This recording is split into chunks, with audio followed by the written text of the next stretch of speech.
Halo para konco, piye kabare? Sehat kabeh kan? Kembali lagi di channel YouTube Talking Sugar, channel yang akan membahas tentang ulasan film menurut sudut pandang saya sendiri. Kali ini kita akan membahas sebuah film yang berjudul Penguins of Madagascar. Oke, dengan tidak berlama-lama lagi, siapkan makanan berat di piring, seduh susu vanila, lalu mari kita simak alur ceritanya.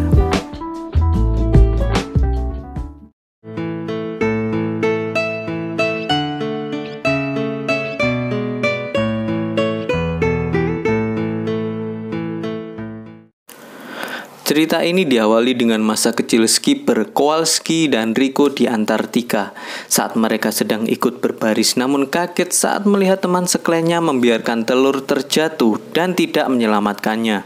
Dikarenakan mereka semua sibuk syuting tayangan FTV di tengah dinginnya es di Antartika, lalu mereka memutuskan untuk berusaha menyelamatkan sebuah telur tadi yang akan menuju jurang, dan mereka berusaha menghampirinya. Namun faktanya itu tidaklah mudah. Mereka harus melewati National Geographic Channel yang sedang meliput mereka dan harus menuju kapal tua yang sedang dijaga ketat oleh anjing-anjing laut.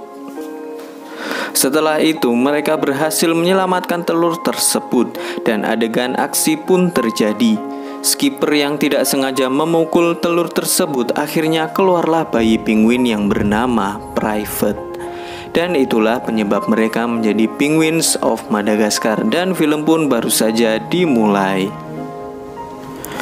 Adegan dimulai saat mereka selesai syuting Madagascar 3.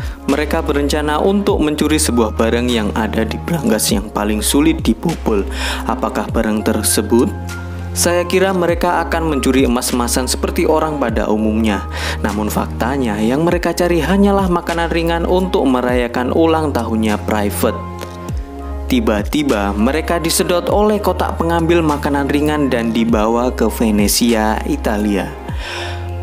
Setibanya di sana, mereka bertemu dengan kawan lama mereka yang bernama Dr. Octavianus Brain atau Dave, yang menyamar menjadi profesor walaupun sebenarnya ia adalah gurita. Dave pun mencoba membuat semua penguin terkejut, namun karena penguin yang tidak peka, penguin pun menjadi biasa-biasa saja. Davy mencoba mengulang-ulang namanya dengan tujuan agar penguin teringat, namun karena banyaknya hutang dan cicilan ikan, itu membuat mereka semua kebingungan. Karena penguin yang tidak ingat-ingat, lalu Dave menceritakan masa lalu sedihnya yang kelam. Ia bercerita bahwa karena penguin popularitasnya menjadi menurun dan Dave pun menjadi cemburu. Kemudian ia menjadi hewan yang terbuang. Kemanapun ia pergi, lagi-lagi dia selalu menjadi hewan yang terpinggirkan. Karena hal tersebut, ia memutuskan untuk balas dendam pada seluruh penguin yang ada di dunia dengan cara menyebarkan virus yang dinamakan serum Medusa. Namun bukan tokoh utama namanya kalau tidak menang. Tak berselang lama si penguin kabur, namun dikejar-kejar oleh anak buah Dave. Sesaat setelah mereka terpojok, tiba-tiba mereka pun ditolong oleh agen rahasia yang menamakan dirinya sebagai North Pole, yang diketuai oleh seorang anjing yang bernama Classified. Lalu mereka dijemput dengan pesawat. Di dalam pesawat, Classified memperkenalkan anggotanya. Mereka adalah Swordfuse, si anjing laut namun tak bisa berjalan, Corporal, si beruang kutub yang menyayangi penguin, dan Eva, si burung hantu yang ahli dalam bidang intelijen. Di dalam perjalanan, skipper hampir saja menghancurkan pesawat milik North Pole dengan tidak sengaja menekan tombol merah yang artinya penghancuran diri. Namun hal itu langsung dicegah oleh Classified, lalu keempat penguin tadi dibawa ke markas rahasia North Pole yang berbentuk bongkahan es raksasa. Setibanya di sana, skipper langsung ditanyai oleh Classified. Skipper lalu memberikan informasi tentang Dave. Ia menceritakan setiap detailnya tentang Dave. Ia mengatakan bahwa Dave adalah seorang gurita biasa. Awalnya agen North Pole mengira bahwa Dave adalah seorang kambing. Namun ternyata mereka salah. Classified tambah kaget karena ternyata Penguin berhasil mencuri serum Medusa. Lalu Dave tiba-tiba menghack layanan yang ada di North Pole dan muncul di layar komputer mereka dengan ia lupa menyalakan mikrofonnya. Mereka mencoba mengingatkannya, namun hal yang terjadi sekarang ia malahan mematikan layarnya. Setelah semuanya aman terkendali dan semua sudah bisa ya, tiba-tiba 15 penguin yang ada di London hilang. Tim Classified dan tim Skipper beraksi dengan rencananya masing-masing. Tim Skipper bertingkah konyol dengan mencoba alat-alat fuse. Lalu Kowalski yang dari tadi memakan roket-roket tak sengaja memuntahkannya dan mengenai salah satu pesawat jet yang akan digunakan oleh tim Classified. Khawatir akan membuat kekacauan yang lebih, Classified langsung menembaknya dengan bius dan para penguin menjadi pingsan dan mereka pun diasingkan ke Madagaskar. Di saat mereka terbangun karena Kowalski kentut, ternyata mereka sekarang berada di dalam pesawat kargo. Dan kebiasaan skipper yang membuatnya sial yaitu dengan selalu memencet tombol merah. Dan akhirnya mereka terjun ke bawah dengan cara berpindah dari satu pesawat ke pesawat lain dengan cara yang sangar. Namun ketika mereka ingin berpindah, perhitungan mereka pun salah dan akhirnya gagal. Malahan terjun ke bawah. Mereka terjatuh di tanah dengan cara yang sangar, adegan berpindah di Rio de Janeiro. Dr. Octavianus menangkap seluruh penguin yang sedang bermain bola. Namun agen North Pole telat dalam mengantisipasinya. Mereka baru saja mengetahui kejadian ini setelah Dave menangkap semua penguin yang ada di tempat tersebut. Tak selesai dengan itu, tiba-tiba alarm pesawat menyala.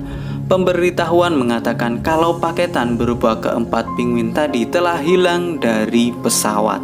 Lengkap sudah penderitaan mereka.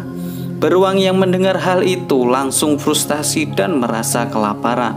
Langsung saja ia memakan alat yang ada di tempat tersebut. Lanjut, keempat penguin tadi tak menduga bahwa mereka sudah ada di Shanghai. Namun Kowalski bilang mereka ada di Irlandia. Mereka lalu dikejutkan dengan berita bahwa setiap penguin yang ada di belahan dunia telah menghilang. Lalu Rico mengeluarkan seluruh mainan bola salju milik Dave dan hal itu menjadi petunjuk bagi mereka, di mana di setiap bola salju tersebut merupakan lokasi target penculikan penguin oleh Dave. Mereka pun berpikir, lalu ada satu tempat yang masih belum menjadi targetnya, yaitu di Shanghai. Dan mereka pun belum tersadar juga kalau mereka ini ada di Shanghai. Mereka pun memutuskan untuk mengirim diri mereka menggunakan paket ke Shanghai, yang artinya mereka mengirim diri mereka sendiri ke tempat semula. Secara tak sengaja mereka mendapatkan petunjuk di mana akan diadakan sebuah acara pementasan penguin duyung yang ada di SeaWorld Ancol. Mereka pun bergegas menghadirinya. Setibanya di sana, pertunjukan pun dimulai. Tak lupa di sana juga terdapat Dave yang sedang melakukan penyamaran. Tak ketinggalan para penguin juga melakukan penyamaran. Mereka merencanakan sesuatu untuk menangkap Dave saat itu juga dengan cara yang sangat unik. Eksekusi pun tiba. Saat Dave tertangkap, lagi-lagi agen North Pole datang terlambat. Mereka mengira bahwa Dave telah tertangkap. Namun faktanya Dave berhasil kabur dan karena Private yang juga ikut menyamar menjadi putra duyung, ia pun juga ikut tertangkap oleh Dr. Octavianus bersama penguin lainnya. Ketiga penguin tadi bergegas untuk mengejarnya di mana tidak ada kendaraan untuk mengejarnya. Dengan the power of kepepet, mereka mencuri pesawat milik North Pole untuk mengejar kapal selam Dave yang diikuti oleh tim Classified yang mengejar menggunakan kapal nelayan. Skipper mengira bahwa pesawat telah kelebihan beban. Ia pun menyuruh Kowalski untuk membuang segala barang yang ada di pesawat, termasuk isi dalam toilet yang baru saja digunakan. Setelah itu tiba-tiba tali yang digunakan beruang melilit di bebatuan. Skipper yang jatuh tak sengaja memencet tombol peledakan diri dan akhirnya pesawat tersebut hancur dan mereka pun gagal dalam mengejar Dave. Tak lama kemudian mereka selamat dan terdampar di tengah lautan. Dan mulai dari sini kita akan disuguhkan dengan hal-hal yang berbau konyol, bahwa jelas-jelas mereka itu penguin dan bisa berenang. Kenapa gak renang terus cari ikan sendiri pas di laut? Malah ada penguin yang mabuk laut. Terus juga dari mana bersedia tim North Pole itu? Lanjut ke cerita, dan tak lama kemudian mereka menemukan suatu pulau kecil yang dianggap sebagai tempat persembunyian Dave. Mereka dapat melacak pulau Dave dikarenakan alat pelacak yang ditembakkan bersamaan dengan alat bius pada 4 penguin tadi, termasuk di bokong Private. Lalu kita diperlihatkan bahwa para penguin dari seluruh dunia telah diculik dan akan dijadikan bahan percobaan serum Medusa oleh Dave. Private yang sedari tadi menyamar ketahuan oleh Dave. Sebagai hukuman, ia akan dijadikan bahan percobaan penguin yang pertama. Lalu tim North Pole berencana untuk membebaskan Private dan seluruh penguin dengan rencana yang sangat fantastis. Namun pada saat eksekusinya, tiba-tiba tim North Pole tertangkap dan tim skipper yang bertugas menjadi umpan pun juga ikut tertangkap. Mereka semua dipertemukan dengan Private dalam posisi yang terikat. Dan mereka akan menonton saat dimana Private akan dijadikan kelinci percobaan serum Medusa. Private yang sudah terlatih dan terdaftar sebagai peliharaan agen Hitman berupaya mengeluarkan penjepit klip. Saat terjadi penembakan, ia mengira telah meledak, namun ajaibnya ia ternyata masih hidup. Lalu Private mencoba mencari timnya, malahan ia menemukan tim North Pole yang akan dieksekusi. Saat akan dieksekusi, tiba-tiba datanglah sang Private yang menyelamatkan mereka. Setelah menyelamatkan agen North Pole, Private meminta tolong agen North Pole untuk membantu membebaskan timnya. Namun hal itu sia-sia karena mereka ketakutan jika menghadapi Dave tanpa persiapan. Mendengar hal itu, Private pun menjadi sedih. Dengan modal nekat, ia memutuskan pergi sendirian untuk menghadapi Dave dan kawan-kawan. Di saat berjalan, Private tak sengaja melihat teman-temannya yang akan diubah menjadi zombie semua. Kabar lokal memberitakan bahwa Dr. Octavius telah menyelamatkan semua penguin dan akan membawakan kepada manusia. Namun sesaat setelah keluar, mereka semua menjadi penguin yang berwujud seperti zombie dan menyerang semua warga yang menyaksikan. Seketika Dr. Octavius memanggil pasukan pembasmi hama yang disemprot menjadi gambar penguin. Mereka berencana untuk membersihkan penguin-penguin yang menjadi zombie. Lalu Private berlari untuk mencari mesin penembak serum, lalu keluar dari kapal tersebut dan menuju ke skipper yang ada di dalam mobil. Saat skipper akan memakan kucing, dia dihampiri oleh Private yang menyadarkannya. Ia kaget bahwa Private masih hidup. Mereka lalu menuju ke anggota lainnya untuk menyadarkan mereka. Setelah semua kembali agak normal, sekarang tim skipper telah berkumpul kembali. Skipper Kowalski, Raiko, dan Private memutuskan untuk menyelamatkan semua penguin dengan cara menggunakan Private sebagai senjata. Awalnya hal itu sempat ditentang, namun karena Private memaksakan diri, ia pun memutuskan untuk mengorbankan dirinya menjadi senjata rahasia demi mengembalikan seluruh penguin seperti semula dengan power of kemanisan. Dave yang menyadari hal itu seketika memerintahkan seluruh anak buahnya untuk menyerang skipper. Dan ada juga yang diberi tugas untuk tetap melanjutkan membuat kue. Ketika mereka akan menembakkan sinar kemanisan, baterai remote control telah habis dayanya. Kowalski dan skipper mencoba menghambat laju anak buah Dave, dan Rico diberi tugas untuk membeli baterai di toko grosir untuk mengaktifkan remote tadi.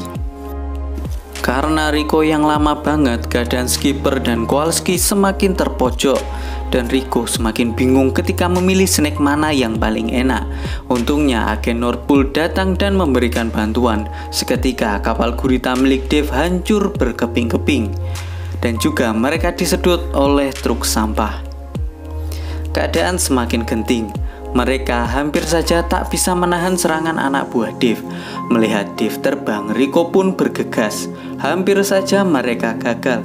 Namun dengan kekuatan sutradara yang tidak mau tokoh utamanya kalah, yang terjadi ialah itu pula seluruh penguin menjadi normal semua. Namun seketika Private menjadi sebuah kepompong lagi, berkondisi aneh dan bertanduk. Seluruh penguin berterima kasih kepada Private. Adegan ditutup dengan Private menjadi penguin seperti semula dengan bantuan Morph yang memiliki tingkat kemanisan yang hampir sama dengan Private dan Raja Julien. Akhirnya Private menjadi normal kembali dan malahan Morph merubah dirinya menjadi memanjang dan seketika langsung menelan Raja Julien. Mamat, jangan bosan-bosannya kalian menonton ulasan film dari saya, walaupun kalian lagi rebahan atau tidur ya. Jadi kesimpulannya dan nilai yang bisa dipetik dalam film ini ialah persahabatan sejati adalah kuncinya. Oke, terima kasih sudah menonton ulasan film dari saya. Saya segenap direksi dari Talking Sugar mengucapkan salam yang manis-manis. Terima kasih.